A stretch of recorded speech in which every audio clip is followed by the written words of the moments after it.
ore di educazione civica, di italiano e di matematica. Quindi, e matematica e scienze, perché spesso magari il docente di matematica non è detto che faccia anche scienze. Quindi capite bene che i vostri figli si troveranno in un percorso che è diverso. Diciamo che noi cerchiamo di abituarli ad entrare in un percorso di questo tipo. Le attività della quinta è un'attività nella quale cerchiamo di responsabilizzarli il più possibile. Come? Ad esempio attraverso dei percorsi che sono percorsi di studio individuale. Perché? Perché i bambini hanno un attimino bisogno di capire e di confrontarsi con le proprie capacità e capire anche che cos'è uno studio, come si studia, qual è il proprio metodo di studio. Per cui nella quinta elementare si lavora moltissimo a rafforzare il metodo di studio affinché il bambino sperimenti innanzitutto autonomia, spirito di iniziativa e capacità proprio per saper fronteggiare le diverse situazioni. Questo è un percorso che ovviamente per i bambini della nostra scuola è facilitato, perché chiaramente accompagnandoli dalla scuola dell'infanzia alla scuola primaria alla scuola media abbiamo messo anche un laboratorio, che nella fattispecie è il laboratorio di scienze, che è fatto insieme ai ragazzi della scuola media e che rappresenta un primo momento proprio di ingresso in questa nuova scuola. La nostra scuola media Buonarroti è una scuola che ormai è sul territorio da tantissimi, ma proprio tantissimi anni. Prima si chiamava Tasso, quindi era una parte del Tasso. E quindi questo per dire che ha una sua storia, è una storia, io direi, veramente di crescita.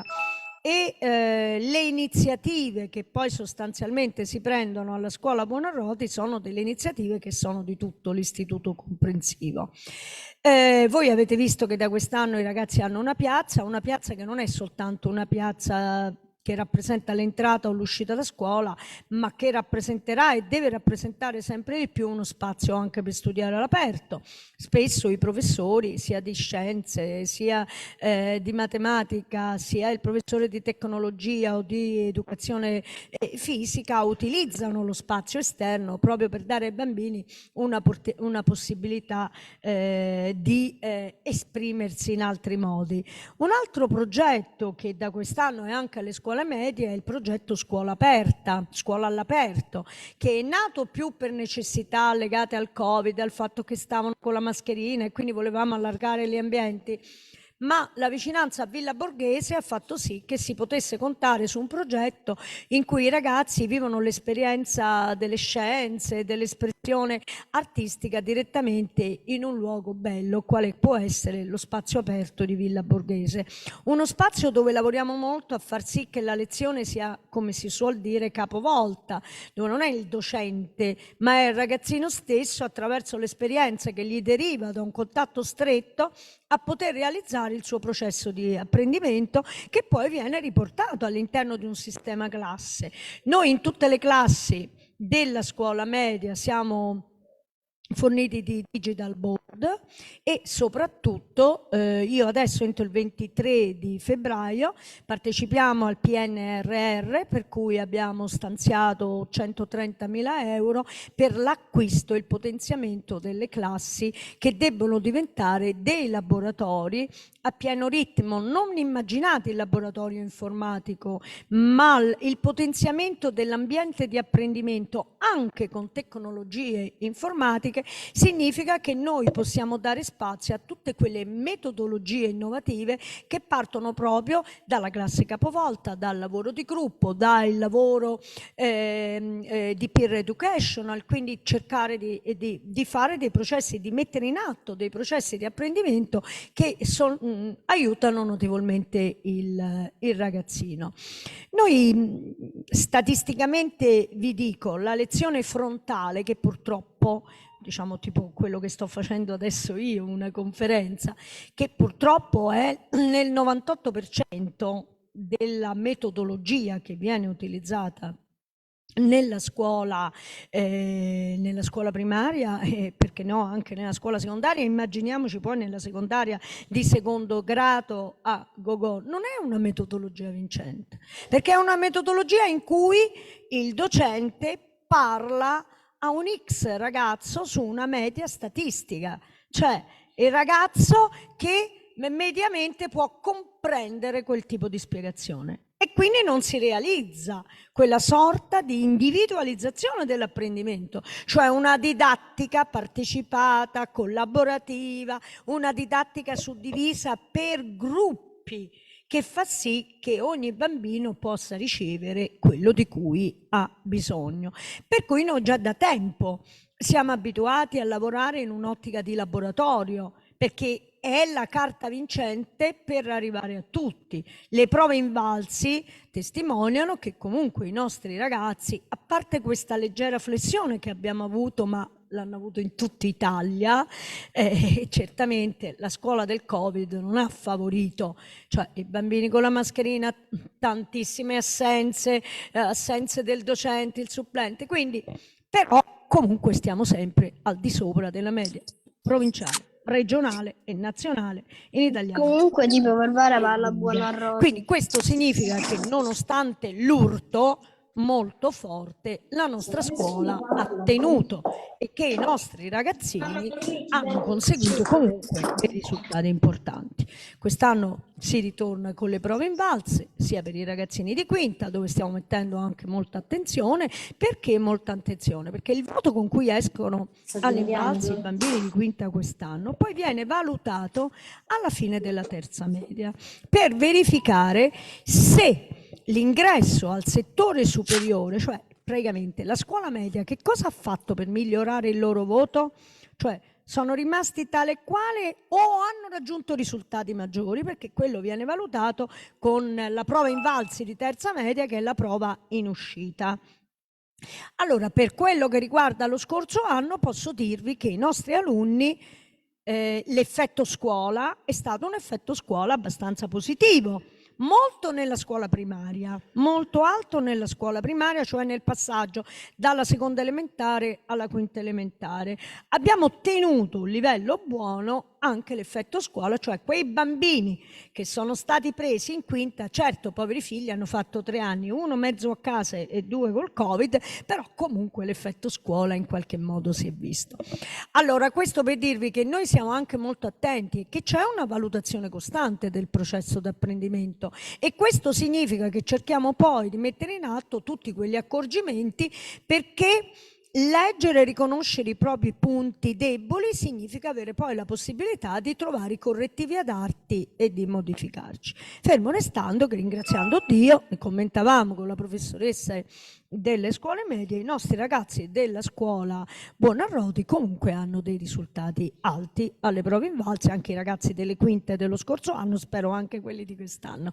Comunque mi dicevano, soprattutto la professoressa Pedacchia, che ha avuto modo, perlomeno per i nostri interni, che sono ragazzini molto svegli, molto creativi, e quindi contiamo molto anche sul loro ingresso, eccoli là i nostri ragazzi alla scuola media, di poterli aiutare a tirare fuori le cose che gli piacciono di più. E qui mi rifaccio sempre spesso a Gardner, alle 7 intelligenze, perché c'è un fondamento importante, cioè ogni bambino apprende con un proprio metodo, cioè il bambino motorio, ed è il bambino che apprende attraverso l'azione, attraverso il fare, cioè il bambino riflessivo è il bambino che invece apprende di più attraverso delle ricerche, delle modalità diverse. Quindi è chiaro che anche in questo c'è bisogno di dare metodo. Io credo che, non credo, sicuramente i nostri docenti sono costantemente aggiornati. Io sono stata polo formativo fino ad adesso, quindi è chiaro che dirigendo un attimo un po' tutta la formazione dei docenti del Lazio, questo è un traino per loro per essere sempre aggiornati. E la scuola media Buonarroti comunque è stata, anche da un punto di vista, come dire, strutturale, una scuola che è stata completamente ristrutturata, è una scuola che da un punto di vista della sicurezza è adeguata come normativa, è presente una funzione, è presente l'RSPP, ma è presente anche la SPP, che è nella fattispecie la professoressa Isabella Burattini, che è sempre presente perché comunque va messo anche al centro la sicurezza dei nostri bambini. Per cui loro fanno delle prove di evacuazione, sono pronti e noi siamo pronti a intervenire, abbiamo dato le indicazioni e devo dire che sono sempre bravi i ragazzini, quindi poi ci dirà Isabella Burattini ad avere i tempi giusti, ad adeguarsi a quelle che sono poi le direttive, perché in caso di necessità non è che si può fare di testa propria, ma bisogna seguire, in caso di incendio, terremoto e quant'altro, seguire delle direttive ben precise. E questo è importante dirlo, perché quando voi lasciate i vostri figli a scuola dovete stare tranquilli, dovete pensare che da un punto di vista dell'accoglimento sicuramente il docente fa tutto quello che deve fare nel rispetto dell'altro, prima di tutto, che sono in un ambiente sicuro, ristrutturato, sano da un punto di vista proprio, qui noi abbiamo fatto la rimozione dell'amianto, non abbiamo più amianto né all'infanzia né alla primaria e né alla secondaria, e che comunque in caso di calamità naturale e di urgenza noi abbiamo dei piani di evacuazione definiti con tutti i preposti e tutti coloro pronti a dare sicurezza ai nostri ragazzini. Io non so più che cosa vi devo dire, vi dico che ad esempio c'è la nostra presidente dell'associazione genitori la dottoressa Spinozzi, che poi magari ci dà un saluto. E questo per dire che comunque nella nostra scuola non ci siamo mai tirati indietro rispetto alle comunicazioni con le famiglie. Certo, il Covid ce l'ha un po' rallentate, è anche vero che con 800 alunni io dovrei vedere 1600 genitori, quindi insomma un po' non ci riesco. Quando non ci riesco a vederli, il telefono, tanto per capire qual è il problema. Però certo, insomma, voi genitori avete sempre diversi canali. Il primo canale, ve lo dico col cuore, è proprio il docente, perché laddove il problema è col docente c'è sempre la possibilità di parlare con il docente, di capire. Quando ci sono magari quei conflitti, certo il dirigente c'è, cerca di capire, cerca di sollecitare, cerca sempre di migliorare, di rendere la comunicazione il più possibile efficace. Ma la comunicazione poi con i genitori è per la scelta di quelle che possono essere le linee di indirizzo di una scuola, cioè capire che cosa c'è d'urgente da fare in questa scuola. Guardate che la piazza che noi oggi ci troviamo, ce la troviamo perché c'è stato un lavoro anche con i genitori, perché c'è stata una progettazione partecipata che è cominciata dai bambini, insieme ai docenti, e poi si è allargata con le famiglie, con gli esperti dell'università, con chi ha sovvenzionato economicamente il tutto. Quindi certe scelte sono scelte che nascono da una condivisione. È una scuola che condivide, io posso dire che la nostra è una scuola che sicuramente condivide. Non esiste un consiglio d'istituto tanto perché esiste il consiglio d'istituto, è reale, è effettivo, le scelte di indirizzo della scuola vengono decise anche in seno al consiglio d'istituto. Il collegio dei docenti lo propone, il piano triennale dell'offerta formativa, ma il consiglio lo ratifica, cioè dà una delibera e può intervenire nell'aiutare anche ad inserire ulteriori cose che magari possono mancare. Sono anni che noi lavoriamo molto con i PON, adesso col PNRR, perché non crediate che tutte queste cose si fanno così, si fanno le ristrutturazioni e quant'altro perché bisogna mettersi lì, bisogna progettare, bisogna trovare a fare dei percorsi politici, perché poi sostanzialmente sono politici, andando a bussare alle porte giuste ed esprimendo quali sono i problemi della scuola. E quindi diciamo che questo è un lavoro costante che comunque viene fatto da tutti noi. Io vorrei dare subito la parola a Innocenza, in modo tale che ci dai un saluto, poi dopo passo la parola alla mia vicepreside Daniela Pedacchia e poi ci fate domande, vediamo un po'. Vi ricordo sempre che le iscrizioni aprono, sono già aperte e chiudono il 30. Prego. Salve a tutti, vabbè, ci conosciamo tutti, quindi in realtà io non mi presento, nel senso, insomma, sapete, sono Innocenza Spinozzi, giusto, presidente dell'associazione genitori, sono membro del consiglio d'istituto, per questo vi porto ovviamente il saluto di Daniela Sabelli, presidente del consiglio d'istituto e di tutta la componente genitori. E, diciamo, lo dicevo anche ieri, io sono particolarmente emozionata perché è il mio ultimo open day sostanzialmente, mia figlia esce quest'anno dalla terza media. Sono stati 8 anni molto belli e mentre la preside parlava pensavo al movimento, nel senso che penso che questa sia una forma di condivisione e di movimento. In questi 8 anni sono state fatte tantissime cose e c'è un movimento continuo di crescita e soprattutto sempre costante l'attenzione ai ragazzi. Le problematiche ci sono perché siamo una scuola pubblica italiana, però c'è sempre un grandissimo impegno alla risoluzione dei problemi, a trovare una soluzione che sia, come dire, giusta, prima di tutto per i ragazzi e poi ovviamente per la scuola, le famiglie, eccetera. Per quanto riguarda l'associazione, ci conoscete, siamo partiti nel 2019, abbiamo tanta voglia di fare tante cose, il Covid non ci ha aiutato, il cambio di normative sulle associazioni non ci ha aiutato, eccetera, però noi abbiamo grande legame con questa scuola, grande volontà di essere presenti con la scuola e con le famiglie. Appunto abbiamo nominato la piazza, che è stato sicuramente un grande risultato congiunto. Che altro dire? Vi ringrazio, ci vediamo presto e lascio la parola. Ceccato, ci vuole dire subito lei qualcosa sulla scuola indirizzo musicale, così poi la mandiamo a suonare. Bene, così torno a fare lezione. Allora sì, io sono la coordinatrice della sezione ad indirizzo musicale, non è vero, del corso ad indirizzo musicale. Dunque, in questa scuola si può accedere al corso di indirizzo musicale, quindi avere l'opportunità di studiare uno strumento in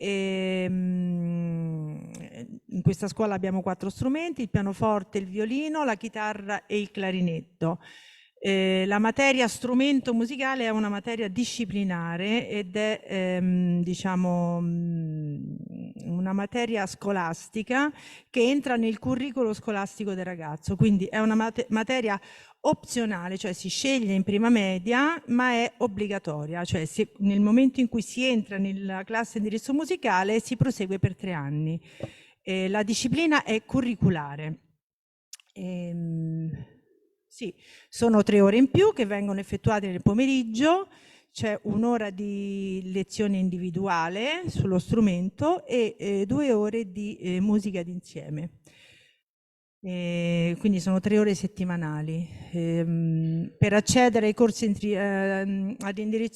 indirizzo musicale bisogna sostenere una prova, un esame attitudinale, orientativo attitudinale. È proprio attitudinale nel senso che questo esame non prevede la conoscenza di nulla, nel senso non bisogna necessariamente saper già suonare uno strumento, ma è solo una prova sulle attitudini musicali del ragazzo. Quindi si fanno dei semplici test sul ritmo, sull'intonazione, sulla capacità di ascolto, senza alcun tipo di preparazione. È anche orientativo perché si fa anche un'analisi morfologica del bambino e si cerca di indirizzarlo sullo strumento più adatto. Questi esami si terranno in questa scuola il 1° o il 2 di febbraio, a seconda di quante saranno le domande, appunto. Quindi nel momento in cui ci si iscrive alla scuola media, se si vuole partecipare a questa selezione, bisogna indicare il tempo scuola proprio delle 33 ore, giusto?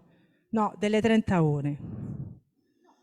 33 ore, ho sbagliato. 33, mi prendo il microfono, ho sbagliato, faccio la correttrice di bozze in diretta. Esatto, del tempo scuola 33 ore. Abbiamo anche un modulo online che si trova nel sito della scuola, in cui vi potete iscrivere, potete accedere tramite il sito, appunto, c'è una casella apposita per l'indirizzo musicale e mettete le vostre indicazioni, quali sono gli strumenti che vi interessano in ordine. E nel momento in cui termina l'iscrizione, cioè il 30, faremo un sunto, faremo una programmazione dell'esame e verrà pubblicato il calendario con tutti gli orari assegnati ad ogni singolo ragazzino. Ti interrompo un secondo, Teresa. È ovvio che per gli interni sceglieremo un giorno, li veniamo a prendere in orario scolastico, Sì. per cui prenderemo i bambini, certo i genitori sono avvisati, però diciamo con le insegnanti faremo in modo che loro facciano la prova tranquillamente. Io vi invito comunque tutti i genitori, diciamo, se pensate che ai vostri ragazzi può piacere, insomma, perché non, diceva giustamente la professoressa Ceccato, non è tanto importante saper suonare uno strumento, infatti quello conta pochissimo, ma conta invece la predisposizione che un bambino, una bambina può avere all'ascolto musicale, alla capacità proprio poi di avere ritmo, di poter accedere proprio allo studio di uno strumento, e anche perché poi studiare lo strumento non è un fatto fine a se stesso, ma i nostri ragazzi poi faranno parte dell'orchestra della Buonarroti, che veramente vanta tanti meriti, tanti concorsi vinti e tante possibilità, perché poi per i bambini andare a suonare al Parco della Musica o andare a suonare, cioè credo che poi è bello per i ragazzi, ma è bello anche per i genitori, no? È un'occasione in più. La musica apre le menti e quindi credo che poter suonare uno strumento sia una cosa importante per tutti i bambini. Purtroppo abbiamo solo ed esclusivamente 24 posti per lo strumento musicale, quindi ecco perché c'è una prova di selezione che non diciamo noi, ma che ci impone il Ministero dell'Istruzione e del Merito, e quindi siamo costretti in qualche modo a farla. Però questo non toglie che i vostri ragazzi possano provare, magari si classificano. Devo dire che gli interni ovviamente hanno chi ha già suonato, perché voi sapete che in quinta, già a cominciare dalla scuola elementare, possono già suonare uno strumento, possono fare un'attività musicale, quindi magari possono essere anche, come dire, così favorevolmente tentati di venire a fare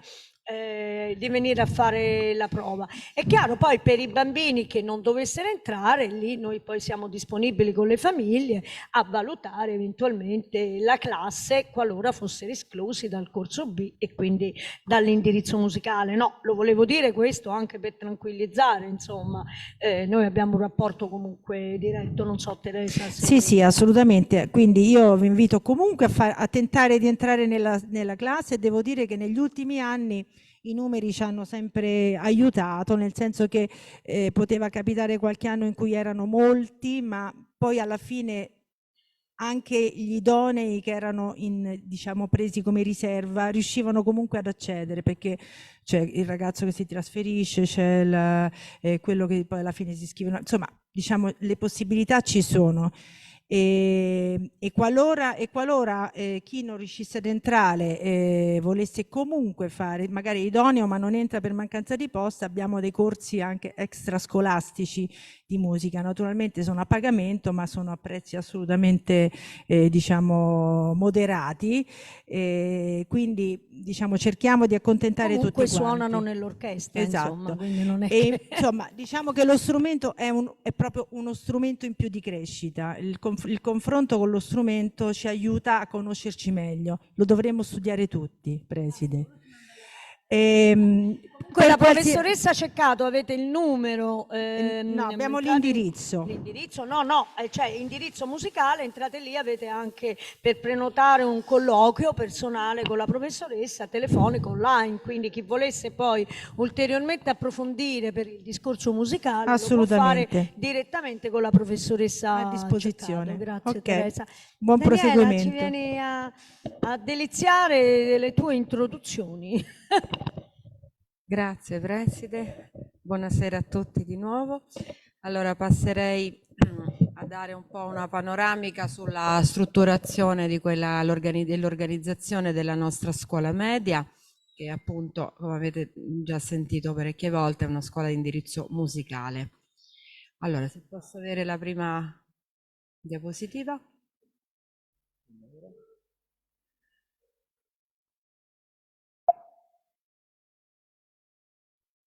Ok. Sì. Ok, ora sì. Aspetta, torno.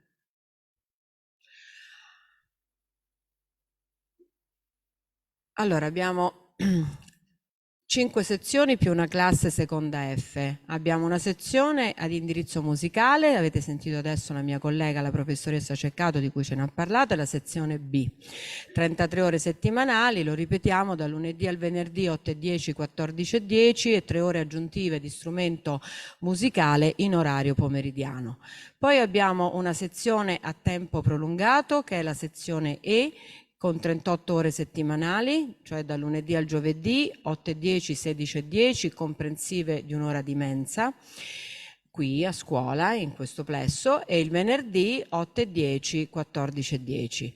E poi abbiamo le altre 4 sezioni a tempo normale, a tempo ordinario, che sono la sezione A, C e D più questa classe seconda F, 30 ore settimanali, cioè da lunedì al venerdì 8:10, 14:10.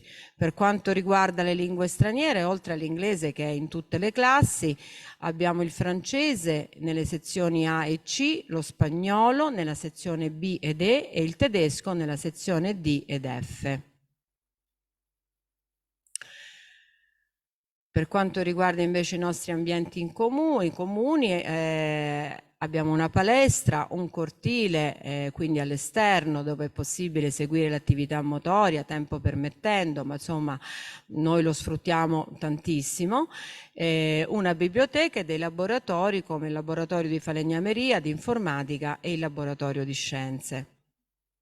Tra le nostre attività extracurricolari offriamo uno studio assistito, una certificazione per le lingue straniere, il Cambridge per l'inglese di vario livello, quindi vari corsi come il Flyers, il Movers, il CAT, il PET, quindi vari livelli, così come per il DELE lo spagnolo livello 1 e A2, e poi lo studio dello strumento musicale, come avete sentito, anche per chi non fa parte della sezione musicale.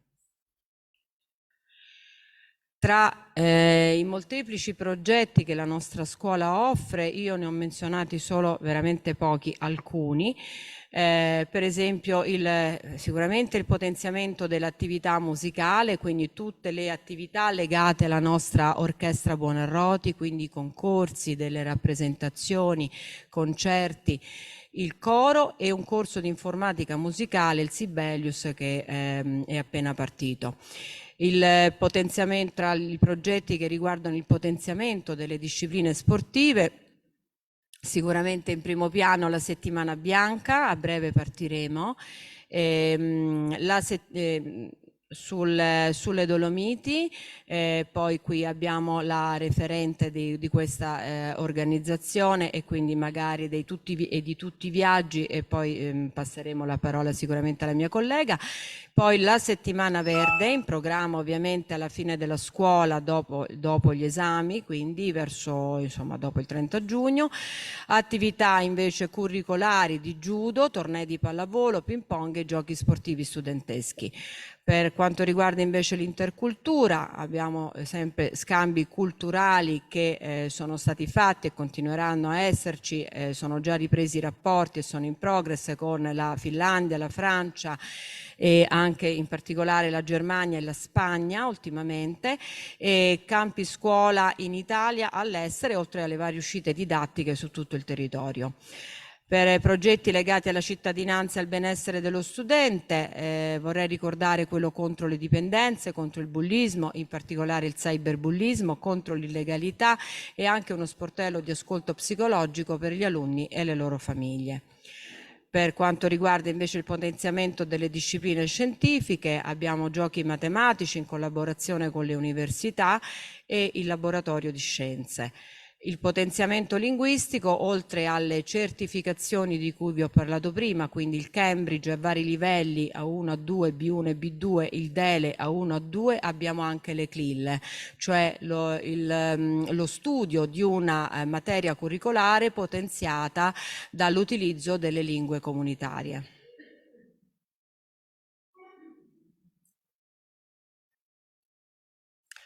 La nostra scuola è aperta dal lunedì al venerdì, il nostro sito che vi invito sempre a visitare in continuo aggiornamento è il www.icreginaelena.it, l'incontro è quello di oggi che ho voluto rimenzionare, quello è il link per la partecipazione online. Per lo sportello informativo delle iscrizioni ci sono 2 indirizzi di posta elettronica dedicati, uno in cui rispondo io e la mia collega, la professoressa Burattini, referente anche di tutta la sicurezza dell'istituto, ed è iscrizioni.secondaria@cireginelena.it. Per invece lo strumento musicale è più opportuno scrivere per chiedere un appuntamento a quest'altro indirizzo di posta elettronica che è strumento.buonarroti@cireginelena.it e potete parlare direttamente con la professoressa Teresa Ceccato. La segreteria è sempre aperta a disposizione in questo periodo per tutti i chiarimenti e anche magari degli aiuti per quanto riguarda le iscrizioni. Le domande di iscrizioni sono già aperte dal 9 gennaio e si chiuderanno il 30 gennaio. Per quanto riguarda invece l'iscrizione, quindi per tutti coloro che fossero interessati all'iscrizione al corso ad indirizzo musicale, come avete sentito è una condizione quella di poter compilare e fare la domanda che troverete sul sito per essere, diciamo così, per fare il test che ci sarà il 1° e il 2 di febbraio a chiusura delle iscrizioni. E quindi a breve. Questa adesso è una panoramica di varie attività che noi svolgiamo nella nostra scuola. Prima fra tutti ho voluto mettere le uscite su tutto il nostro territorio. Noi abbiamo già cominciato dal primo mese di scuola. Questo è uno dei primissimi camposcuola a Rimini, Ravenna e Gradara. Ecco, con laboratori, il viaggio, questo è un camposcuola che è stato fatto a Milano, parliamo di ottobre, i primissimi di novembre, il binario 21, e queste sono delle attività che sviluppiamo nelle nostre classi come dipartimenti, quindi con scelte condivise da tutto il dipartimento su varie tematiche che di volta in volta si affrontano durante l'anno e di cui ricorre magari la data, per esempio quella di fine novembre dove c'è la giornata internazionale contro la violenza sulle donne. Adesso poi lavoreremo anche sulla Shoah, sì, possibilmente. Il 27 gennaio ci stiamo organizzando per ricordare le vittime della Shoah. Con l'orchestra suonerà e poi ci saranno anche varie attività. Sì, questi sono vari convegni dove appunto partecipano i nostri alunni, il nostro laboratorio di falegnameria con i nostri piccoli falegnami all'opera. Ecco, vorrei dire il laboratorio di falegnameria è un laboratorio 3D. Significa che è un laboratorio potenziato di tecnologia, per cui loro hanno delle stampanti 3D, per cui riescono addirittura a realizzare degli strumenti musicali attraverso l'attività, riescono a fare tantissime cose, insomma. Anche quel laboratorio è previsto che sia potenziato ulteriormente. Mentre Daniela parlava giustamente dell'offerta formativa, perché questo fa ancora capire che poi non sono solo parole, dire che cerchiamo di lavorare non soltanto su quella che è la lezione frontale, ma soprattutto attraverso la tecnica del laboratorio. Perché? Perché comunque è una di quelle possibilità fondamentali affinché il bambino si possa confrontare e possa sperimentarsi anche nella costruzione del proprio sapere. Prima Daniela accennava ovviamente ai viaggi di istruzione, ma accenniamo pure, chiamerei la professoressa Giuseppina Crea a venire qui perché noi realizziamo qua 4 scambi culturali, di cui uno con la Finlandia, con la Francia, con la Germania e con la Spagna. E qui si ritorna a quel discorso, noi collaboriamo con le famiglie, perché certamente in questi scambi culturali, che peraltro sono bellissimi proprio sia per i bambini che per le famiglie, è un modo per incontrare genitori, bambini di altre nazioni, perché poi noi genitori accogliamo i bambini di una nazione, a loro volta i genitori accolgono i nostri bambini nell'altra nazione. Ovviamente è tutto selezionato, avviene tutto attraverso convenzioni. Vieni Giusy, così ne parli meglio tu, perché sei la referente e quindi ci puoi dare maggiori indicazioni, compresi anche i viaggi di istruzione. Adesso i nostri ragazzi partono, vanno tutti a Madonna di Campiglio, una settimana piena a sciare, mentre nevica, meno male. Bene, allora un caro saluto a tutti. Alcuni genitori li conosco un po' così di vista la mattina nelle classi, perché qualcuno proviene, no, l'integrazione scolastica. Sì, la preside come la nostra vicepreside, la professoressa Pedacchi, hanno un po' introdotto e ampiamente chiarito quello che noi facciamo. Come scuola si investe molto sulle attività extrascolastiche inerenti sempre al percorso didattico, perché cambia la scuola, cambiano i ragazzi, cambiamo noi, cambia la realtà.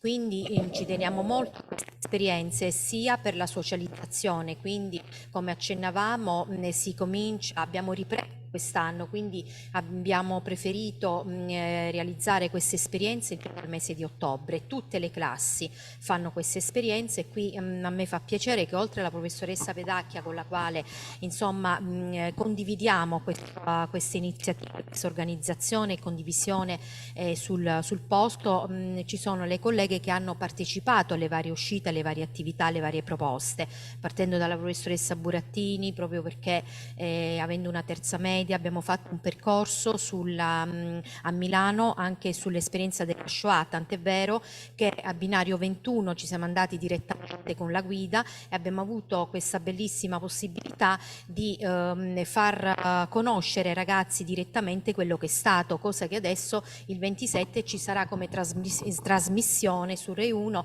e abbiamo proprio detto ai ragazzi: riguardatela perché voi ci siete stati. Sono quegli elementi importanti perché rimangono in mente ai ragazzi. Tra l'altro molti di loro poi sono partiti anche con il sindaco di Roma e sono andati proprio sui luoghi a Fossoli. Perché quello che noi realizziamo, ecco, anche qui abbiamo la professoressa Caroli, il professor Morisani, la professoressa Grillone, tutte colleghe con le quali condividiamo, non perché con le altre no, magari non sono presenti, però è una condivisione dell'intero corpo docente. Investiamo molto sulle attività che ci tengo a dire realizzate e organizzate in base al percorso didattico che si fa nelle classi, quindi ha tutto una logica e tutto viene definito nei vari consigli di classe. Anche la settimana bianca, che detta così può sembrare una settimana di svago, non lo è, perché è un'attività sportiva per l'intera giornata, poi con approfondimenti in laboratori didattici che si fanno il pomeriggio, quindi è realmente scuola in modo diverso e posso garantire che tanti anni di esperienza investendo su queste iniziative nelle quali crediamo, perché proprio che le stesse indicazioni ministeriali spingono le scuole ad adattarsi sempre di più alle necessità dei ragazzi che crescono, degli alunni. Possiamo proprio confermare che quello che noi trasmettiamo all'interno delle classi, nei momenti in cui li portiamo sul posto a fare l'esperienza diretta, rimane qualcosa a vita, perché io ad oggi ritrovo alunni che sono andati via dalla scuola media 7, 8, 9 anni fa e riportano, quando ci incontrano, le esperienze vissute, magari la spiegazione fatta in classe relativamente, ma l'esperienza vissuta rimane, e quella è scuola. Investiamo molto sugli scambi culturali, che sono qualcosa di particolarmente impegnativo e di un valore, io dico, non maggiore alle altre esperienze, ma di un valore sicuramente più ampio, perché si creano questi rapporti interculturali anche tra le famiglie. Noi siamo partiti con la Finlandia, abbiamo fatto un'esperienza di 4 anni consecutivi e posso assicurare che conoscere la realtà culturale del territorio, scolastica e anche semplicemente le abitudini familiari di altre realtà sono esperienze che arricchiscono gli alunni, soprattutto oltre sulle competenze, ma sull'autonomia, sulla socializzazione e l'autonomia. Tutti elementi fondamentali quando noi andiamo a valutare. Il bello erano Quindi- le foto, loro mangiavano salmone Sì. arrostito nel bosco sotto Nel la neve, bosco. eravamo a Sì, sì. ottobre, i finlandesi andavano al mare a farsi il bagno con i genitori, poi, Sì. con i costumini prestati ovviamente dalle compagne di classe, insomma le compagne Sì. italiane, e rimanevano sorpresi di essere al mare, Sì. no?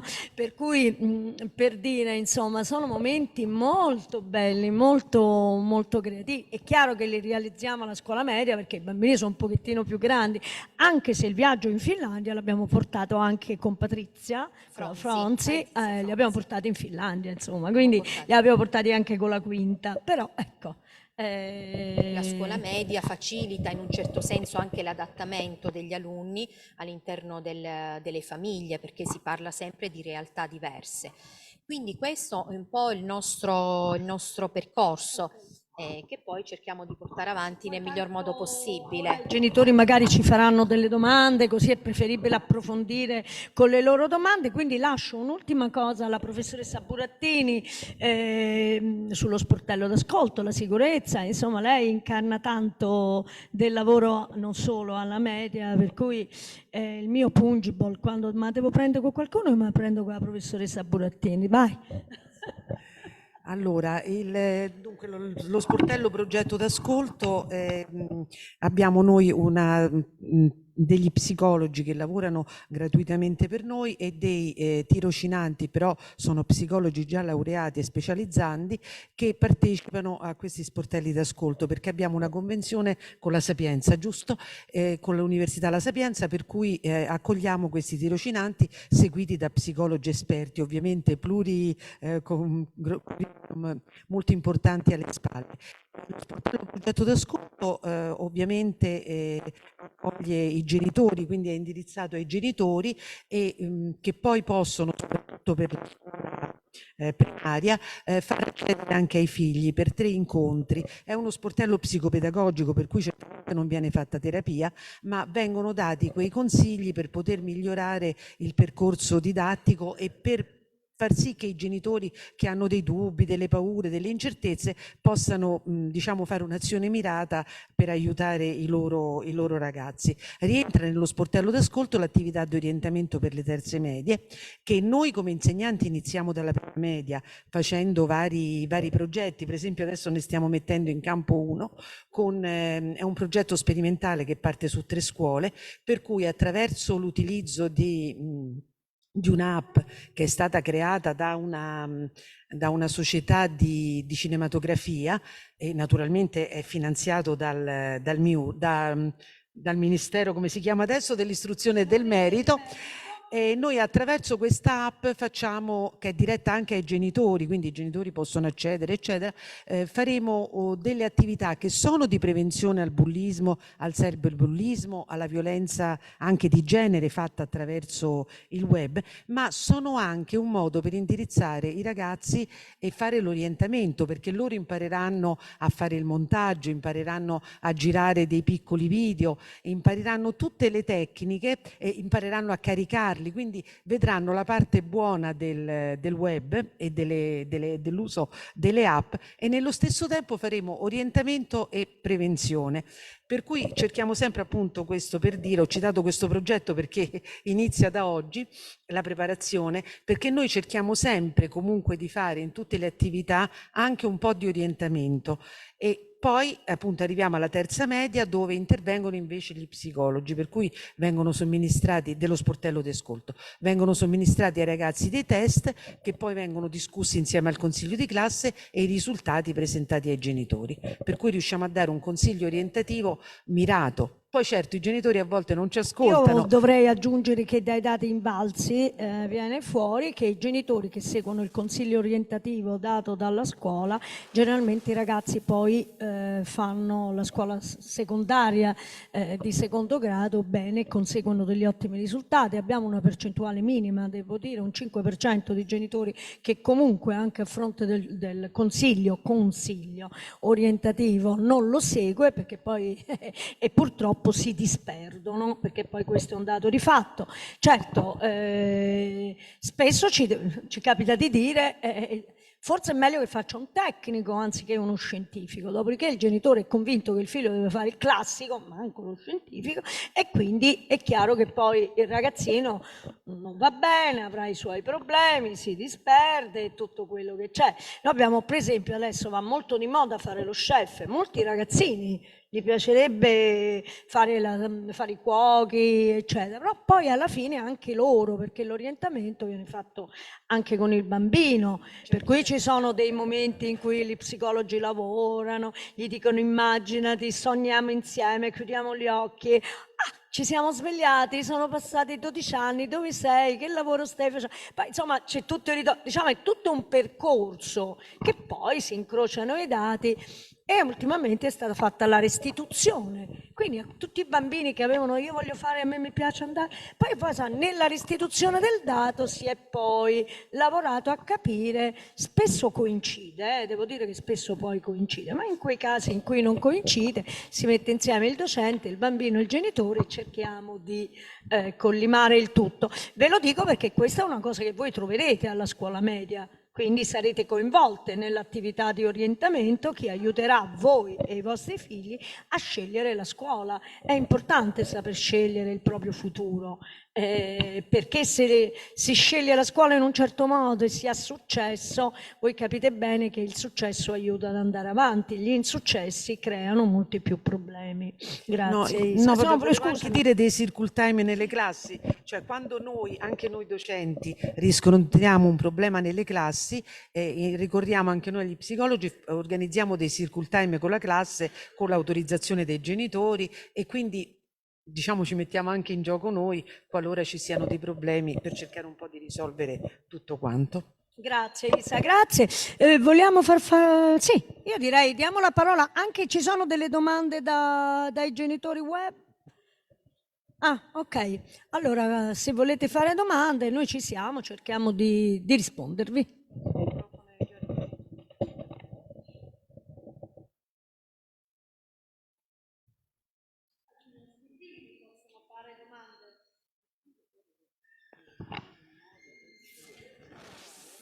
Tutto chiaro? Prego, prego, Daniela, c'è una mamma.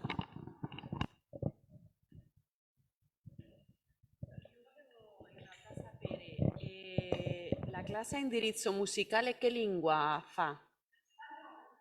Okay. Spagnolo, ripeto, perché se no non sentono chi è collegato.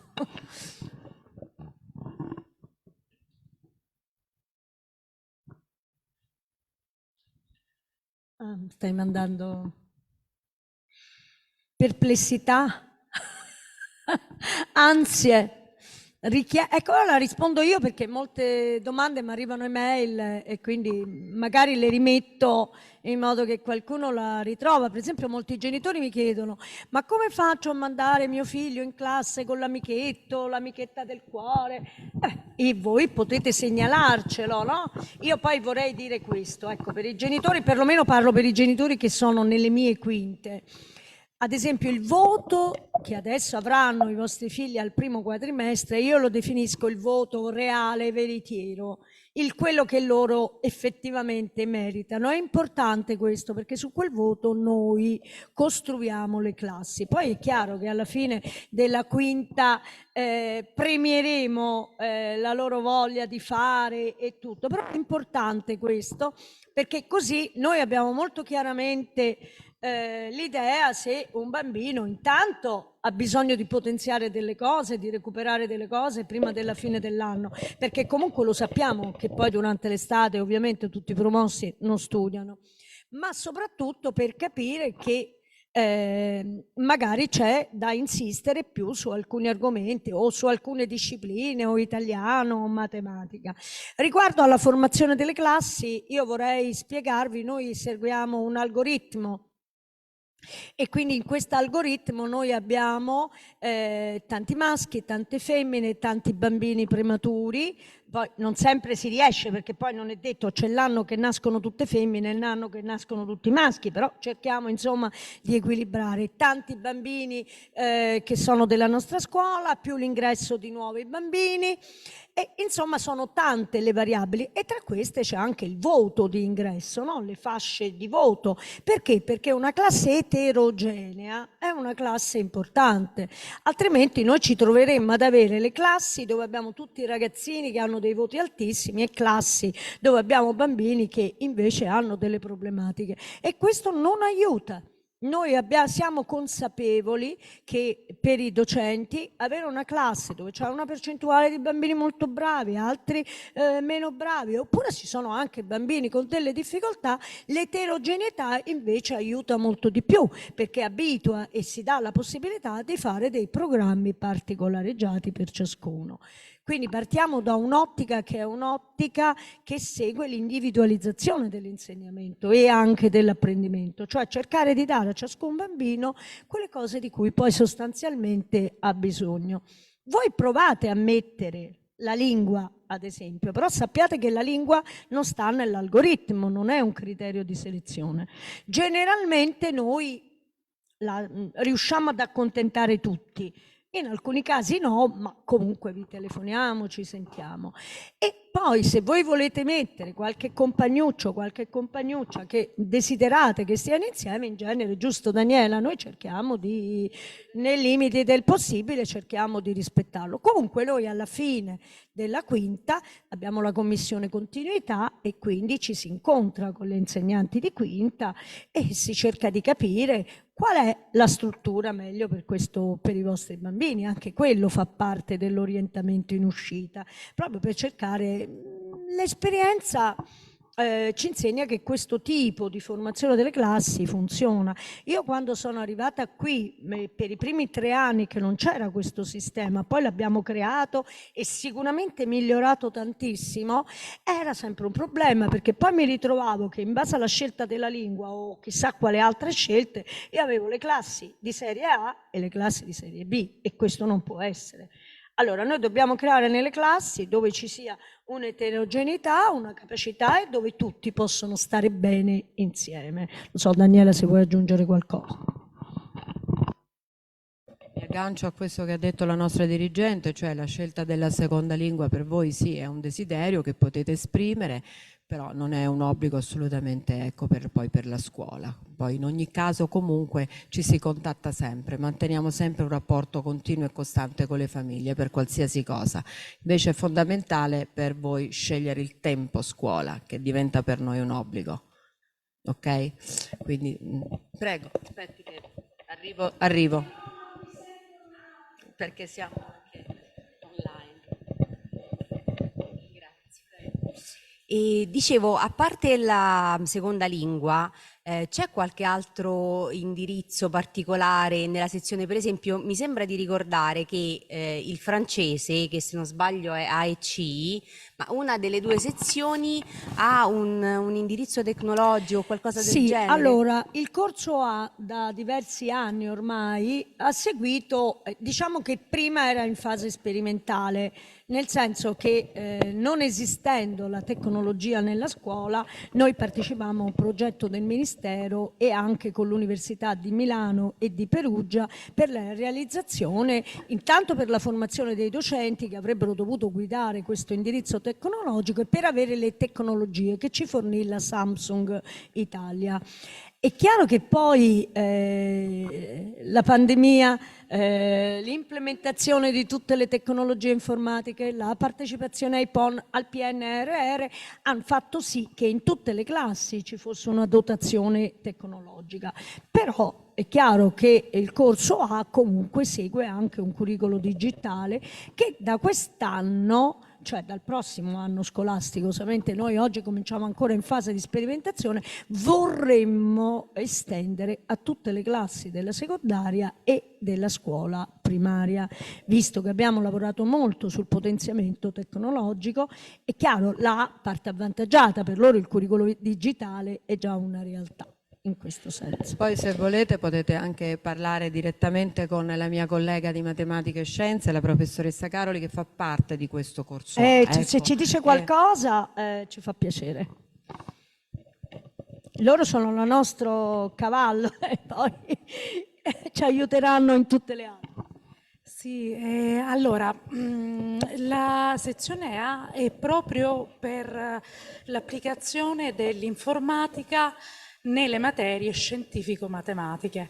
Quindi noi sostanzialmente, utilizzando il metodo laboratoriale,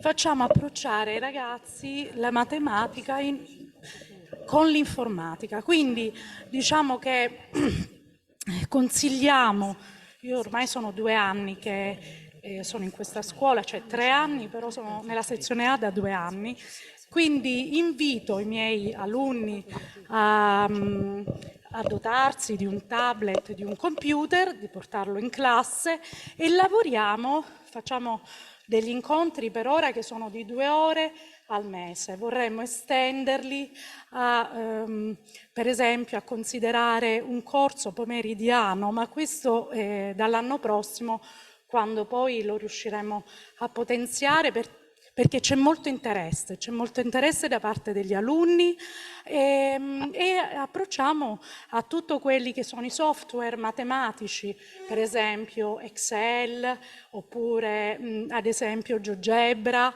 quindi è un modo diverso di vedere la matematica attraverso dei progetti che sono laboratoriali, perché loro diciamo imparando a utilizzare questi software acquisiscono delle nozioni di matematica che sono comunque di base, quindi, però alcune volte sono facilitate dall'utilizzo del computer, perché effettivamente è anche uno strumento per rendere più partecipativa la matematica, ecco, cioè non è solo la lezione, che comunque c'è anche, non voglio la lezione frontale con l'introduzione, no, degli argomenti, ma è anche poi vedere quegli stessi argomenti utilizzando questi software, e c'è molto entusiasmo da parte dei ragazzi, poi si utilizzano i tablet, si utilizzano i computer, e io trovo che c'è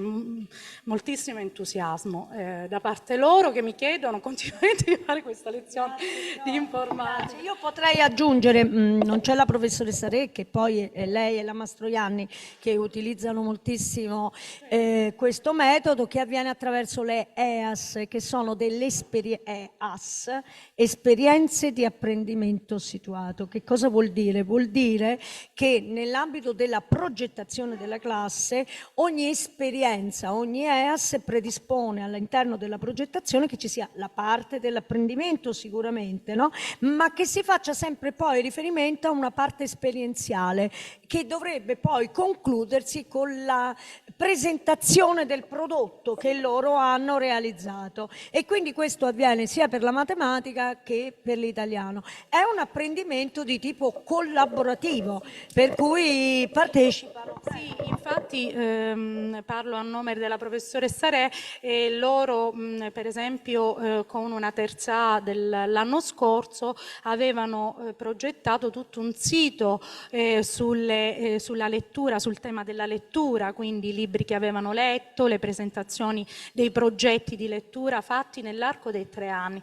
E questo sito era stato proprio, diciamo, aveva proprio come ruolo principale, la fautrice principale, proprio la professoressa Re. Quindi è una collaborazione che non riguarda solo la matematica, ma anche l'italiano e anche le altre materie, devo dire la verità, perché poi anche si considerano anche le altre lingue. Quindi anche poi loro in AFAM e francese. Sì. Questa esperienza, noi siamo state una delle poche scuole in Italia a partire con questa esperienza. Se voi cercate i C Regina Elena, progetto Samsung, troverete di tutto e di più su questa nostra realizzazione, perché poi eravamo collegati anche con tantissimi paesi in Europa, ma anche a livello internazionale, quindi c'erano alcuni paesi, appunto, siamo collegati con l'America, con il Giappone, con la Corea, quindi diciamo è stato un progetto a livello internazionale che comunque ha prodotto i suoi frutti. Ora noi abbiamo questa esperienza che vorremmo appunto esportare un po' in tutte le classi del nostro istituto, compresa la scuola primaria, tant'è che poi partiremo anche con la primaria, però questo dal prossimo anno, soprattutto nella scuola prima, con tutta una progettazione di robotica come proprio apertura a una mente più creativa. Diciamo che i 3 anni di pandemia hanno un po' bloccato quello che era il nostro passo, cioè ce l'hanno rallentato, perché questa era già in cantiere, era molto già in progettazione, però chiaramente la didattica ha subito tantissimo, insomma, abbiamo dovuto ristrutturare un sistema del fare scuola e questo è stato veramente pesante per tutti, insomma. Che volevo dire rispetto a... No, abbiamo risposto. E c'erano altre domande, però mi sembra. Una domanda organizzativa sul sito. Sì. So che quest'anno non c'è stato, però per via Dipende del molto Covid. anche dalle richieste. Se non ci sta un numero alto di richieste diventa complicato. Ok, quindi voglio dire, la scuola lo attiva, ma non è detto che possa... Se c'è un numero di richieste adeguato. Okay. Noi l'attiviamo lo studio assistito alle medie, sicuro, okay. Perché poi l'associazione che se ne occupa lo offre come possibilità. Okay. Dipende, se io ho 1 o 2 richieste, poi questo va valutato con la famiglia, insomma. Okay, ecco. Va bene. Grazie. Però ecco, diciamo che i vostri bambini, qualora si volessero fermare per delle attività a scuola, loro possono usufruire anche del servizio mensa. Ovviamente poi si paga un bollettino per quel giorno o 2 che vogliono e possono rimanere a scuola, insomma. Avevo visto delle no, quelle erano le manine dei miei piccoli. Che voleva chiedere? Che volevi chiedermi?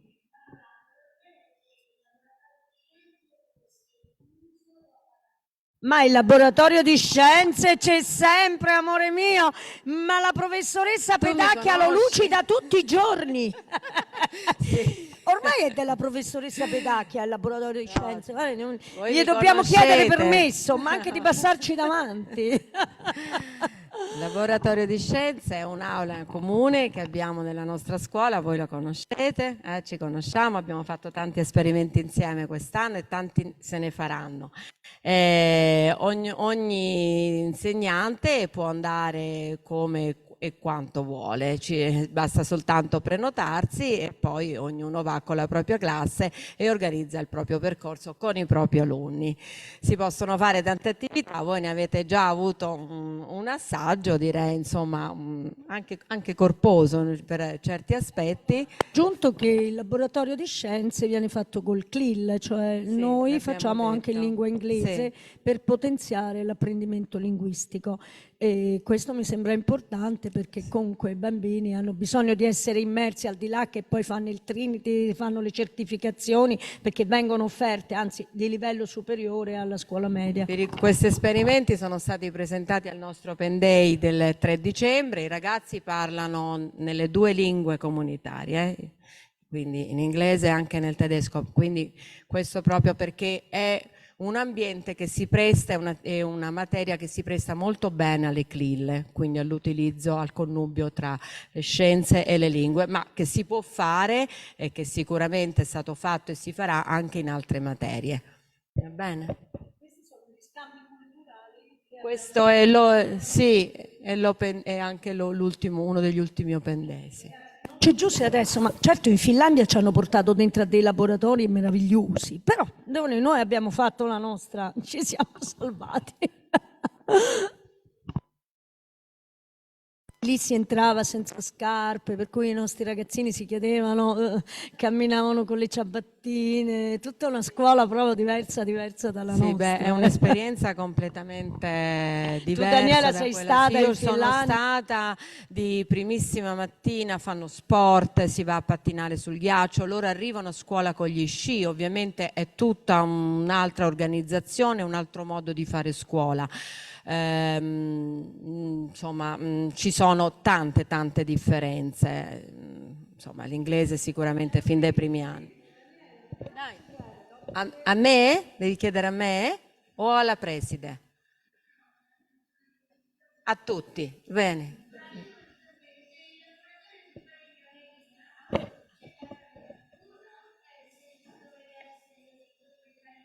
No.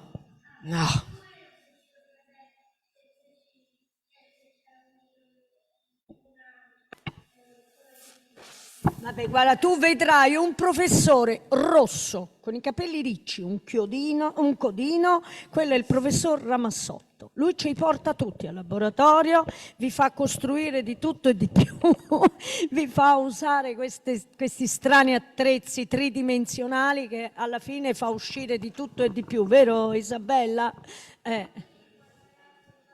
Certo, è rivolto a voi e ai bambini di prima media anche. No, ci potete andare al laboratorio, come no? Tecnologico al massimo. Poi tanto adesso noi faremo la riunione con Marco perché ho detto mi deve dire che cosa gli devo comprare per potenziarlo. Ma sto tremando, cioè 150.000 euro, quello me le consuma solo per lui. Ok, altre domande? Siamo qua, se qualcuno, se no ci possiamo anche salutare e vi invito, qualora ci fossero difficoltà sulla domanda, questo resta sempre, qualora vorreste comunque confermate o meno la fiducia alla nostra scuola, la segreteria è a disposizione dei genitori per dare aiuto, sostegno, ma anche eventualmente fare lei stessa la domanda. L'importante è che voi veniate con il documento di riconoscimento, perché è l'unica cosa che, a parte che noi l'età, le nascita, abbiamo tutto, dei genitori interni, però se serve aiuto la segreteria. Non aspettate l'ultimo giorno per fare le iscrizioni, perché poi il sistema, io guarda, ve lo dico col cuore, si intasa, cioè diventa veramente difficile poi mandare l'iscrizione. Fatela con una certa calma, prego.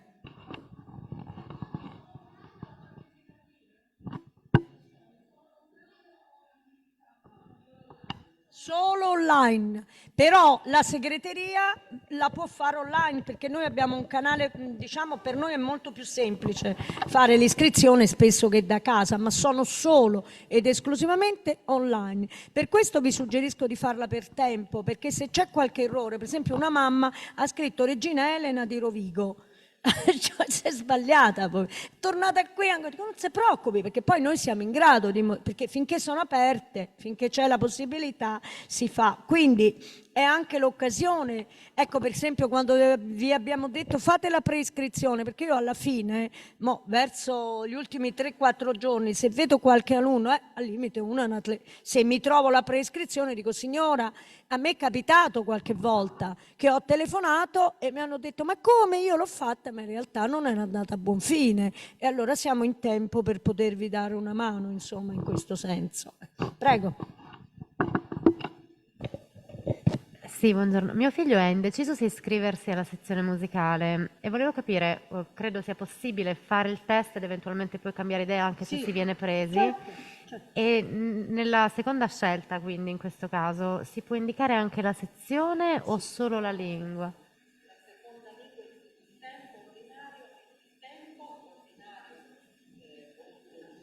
Sì.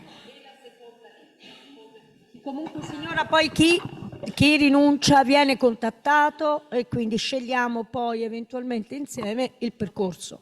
Tranquilli. Grazie. Cioè non è vincolante assolutamente la prova attitudinale in musica, cioè è una possibilità in più, ma non è che vincola a nulla, ecco. Prego.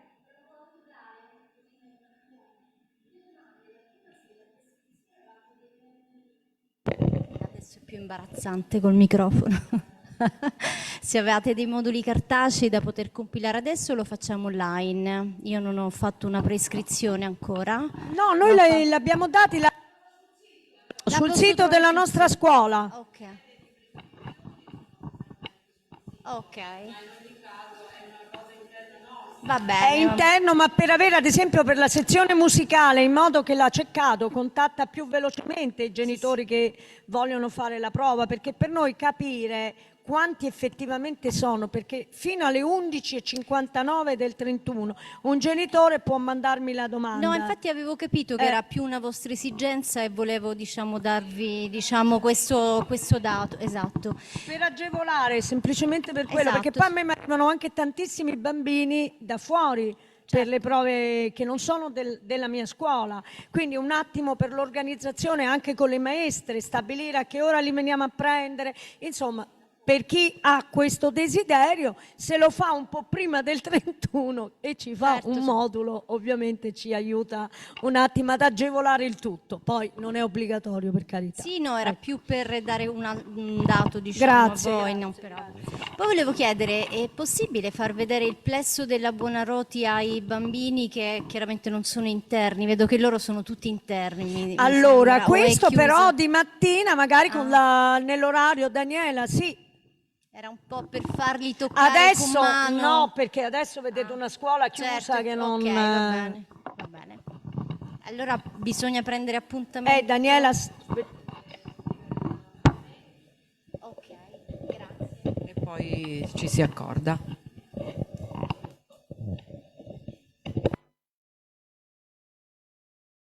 Non ci sono altre domande, ci possiamo salutare, vi aspetto, qualsiasi cosa potete contattare me, i numeri della scuola per parlare con la professoressa Petacchia, la professoressa Burattini, che sono ovviamente a disposizione, e la segreteria per aiutarvi per qualsiasi necessità rispetto alla compilazione della domanda. Dopodiché io vi saluto e vi ringrazio di essere venuti, grazie mille.